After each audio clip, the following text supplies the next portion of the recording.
citizens of Bangladesh, Muhammad Yunus.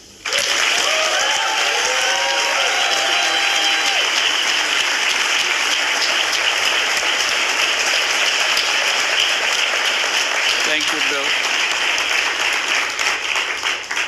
It's a strange thing that I get a letter from United States coming from a governor of Arkansas. So you have to figure out where is Arkansas. He wants to meet me immediately. So I don't know how immediately that was. I said, next time I'm coming to the United States for this visit, this program. So when I come, I'll definitely come and see you. He said, it's very urgent. I said, well, I'll see how quickly I can come. I couldn't come early. I came for the meeting. And that was the beginning of our contact. And he tried to understand, what is this Grameen Bank that people talk about? So I explained.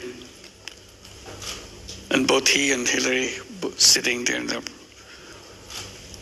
hotel room where I was invited to talk. And after listening, we need it. He says, we need it. How quickly we can get it in Arkansas. So that was the beginning of the whole story. So I visited in the same trip, Arkansas. He organized everything to go look at. That's amazing scene that I've seen in the rural areas of Arkansas. People sitting around, shops closed down because the economy was in a total disaster. So the people who were accompanying me to show me around, can they do something? I said, of course, they are the one who will do something. They couldn't believe that these people can do something. So that was the beginning. Bill said, yes, we're going to do that. I explained how this works. And a Grameen program was set up. Hillary was put in charge. He was the governor and want to get it done. And this is the beginning of it. But I didn't realize what he's doing is so important to him. I found out when he was running for president. He was a governor. Now he wants to be president. He said, you must be present when I announce my presidentship, declare as a candidate. I didn't understand why he wants me to be president. I declared it. He said, one of the points he made in the speech, if I'm elected president, I will have Grameen program in every inner city of the United States. You thought people would be happy? Next day he got a coverage saying that he's a crazy guy. He brings someone from Bangladesh to tell the Americans what to do. How crazy can you get? He didn't give up. He explained again and again why it's important. He never stopped saying how important it is to help people transform themselves with a touch of few dollars. And that was the beginning that continued when he became president. He wanted to do it. And that's the signing of the bill he mentions. And then Hillary came to Bangladesh along with Chelsea. I saw Chelsea here. Both of them came to Bangladesh, spent 4 days with us, wearing Grameen check, which is a rural handloom weaver, make the very simple clothing like this. And all 4 days they were wearing clothes which is made by the weavers in the villages and designed by a local young person. And everybody said, what's she wearing this? How did you do that? Who designed it? So I was not prepared to answer all those questions. I don't know why they asked. But they were so curious that the First Lady of the United States wearing this dress made from a very simple fabric done by the rural weavers. So tremendous respect that it showed to people who just do things with their own fingers, with their own hands, and for tradition, of long, many years. And then Bill Clinton comes after this visit, and first thing he said, I couldn't take it anymore in our breakfast table. All they talk about is Bangladesh, Bangladesh, Bangladesh. So I don't know what they're talking about. So I said, now I go there, and I'll be talking Bangladesh, Bangladesh, so that it will be even. So that's the kind of intensity he felt about the people who need the support and so on. And that didn't disappear in Arkansas. When he became president, it slowed down, but it appeared in Chicago. Became a program in Chicago. And now it came in a big way, Grameen America. Grameen America started right here in New York City, in Jackson Heights. It's a tiny little program. And then it started spreading. Now Grameen America has 35 branches all over the United States. Every major city has a Grameen Bank branch. And today, nearly 200,000 borrowers, all 100% women in all these inner cities, which was his dream, and take $1.5 billion a year. We reached at the level, now we lend out $1.5 billion a year with perfect repayment record. No collateral, nothing. And they are giving the projection.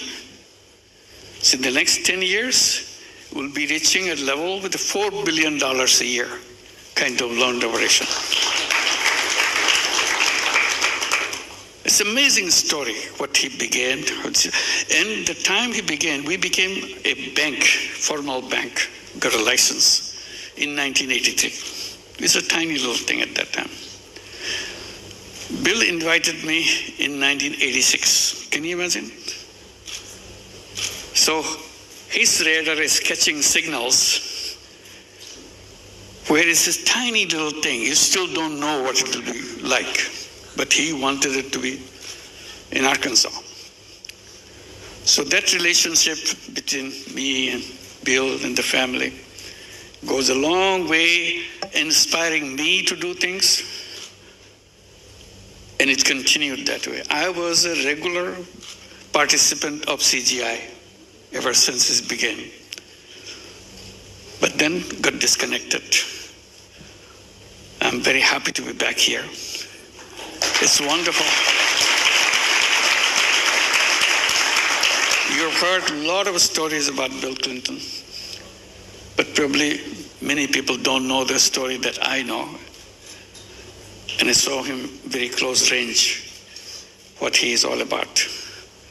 And I'm so proud to be his friend and Hillary's friend and Chelsea's friend. It's a wonderful relationship for a cause, and he never for a moment paused over the validity of this concept and continued even today. Wherever he goes, he tells the story. And he never forgets what is happening to me and to our work. And thank you very much, Bill, for the wonderful friend that you have been. Thank you. Thank you very much.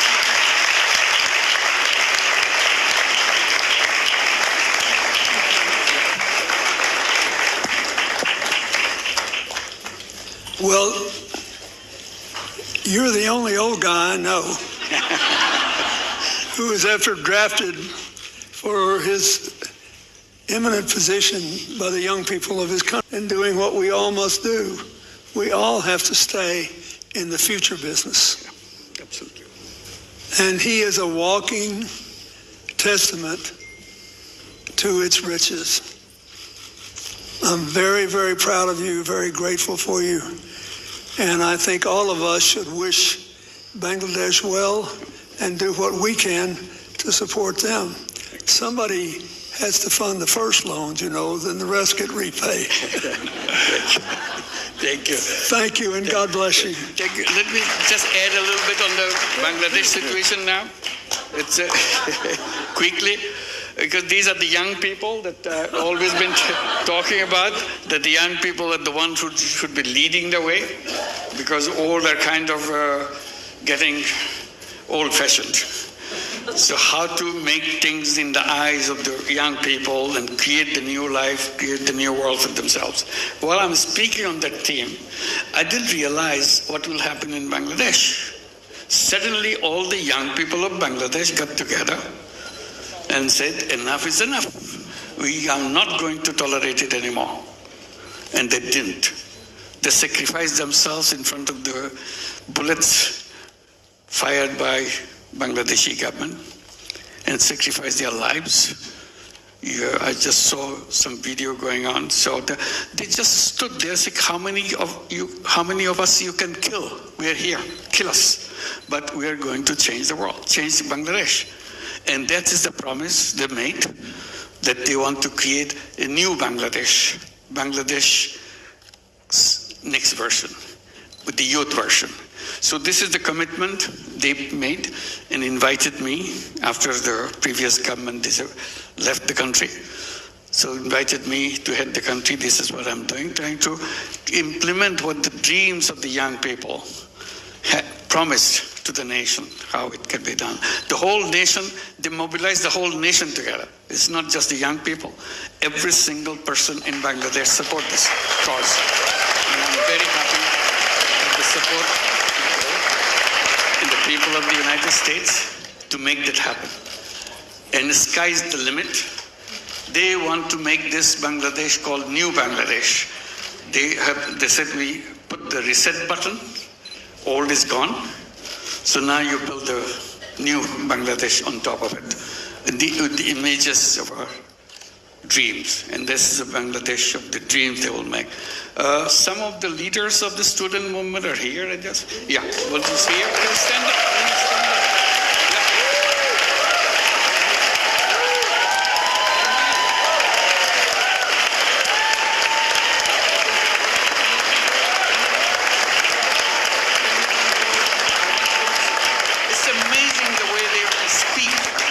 The language I never heard, that they speak about the world they want to build, the country they want to build for themselves, and they are ready behind it to make that happen.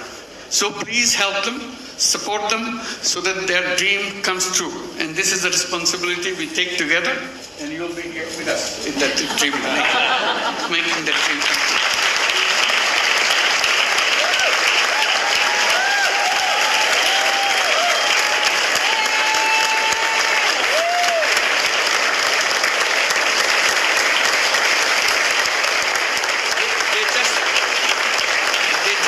Like any other young person, you will not recognize it. But when you see them in action, when you hear them speak, you'll be shaking. They shook the whole country by their speeches, by their dedication, their commitment. They said, you can kill us anytime you want, but we are not giving up. And he is known as to be the brain behind the whole revolution. So he denies it repeatedly. He said, not me, many others. But that's how he's recognized, that he's the brain behind the whole thing. It's amazing, meticulously designed thing. It's not just suddenly came, it's not like that. Very well designed. Even the leadership pattern, people don't know who the leaders. So you can't catch one and say, okay, it's over. It's not over. So it's completely diverse. When they speak, the language is something it inspires any young person anywhere, any person anywhere in the world. These are the guys. Let's give them a big applause. So this is the Bangladesh.